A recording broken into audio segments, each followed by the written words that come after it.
Hello, I'm Lauren from Adfam, the national charity that improves the lives of families and friends affected by drugs, alcohol or gambling. Today I'm going to be talking about self-care. If you're caring for someone who gambles or uses drugs, lockdown can bring extra stresses. It's an even more challenging time if your loved one has a condition that makes them vulnerable. At this time, when you most need it, your usual support might not even be available. If you'd normally attend a support group or have a chat with a friend over coffee, what do you do now? Self-care is more important than ever at a time like this. And while it might not seem right to put yourself first, you need to make sure that you're okay if you're going to make sure that your loved ones are okay. So let's take a look at some of the things you can do to take care of yourself. When you're stuck at home, the days can all roll into one.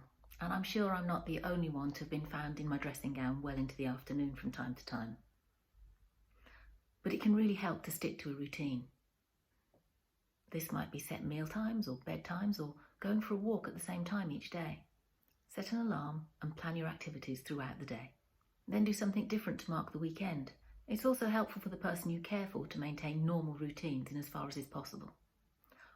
What do you do that's just for you? A good book? A bath before bedtime, writing in a journal, whatever you do, make sure that each day you find something that you enjoy. Having something to look forward to can make all the difference.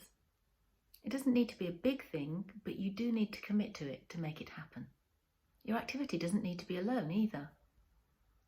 If you're supporting a friend or family member, you can work together to find things that you both enjoy or suggest things for each other. It's really important for our mental health to keep up contact with people outside of our household.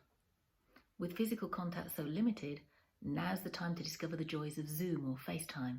Arranging a virtual coffee date with a friend can also help to lift your mood. Take a few moments to think about who can support you through these difficult weeks. Sometimes just having company can help. Social media can be a big help here too. There are lots of online quizzes, virtual groups and online learning opportunities available. Beware though, constantly checking your phone for the latest virus update can be both unhelpful and habit-forming. There's also a lot of fake news out there, so make sure you find reliable sources for your news and information from the outside world. If you found that your mental health is taking a dip, you can find support on the Mind website or the NHS website. There are also some great apps that can help. I recommend Happify for activities to lift your mood, Mindshift for coping with anxiety and conflict, and Headspace for mindfulness and meditation.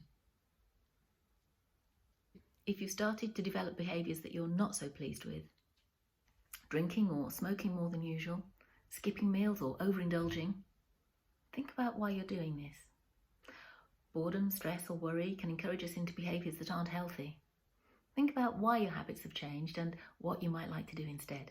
Again, talking things through can really help. Your loved one's care needs might have changed too, so it's important to talk through with them what's different, what's going on for them and what you can do to accommodate each other's needs. Whatever you decide to do, take care and stay safe. From all of us here at Adfam.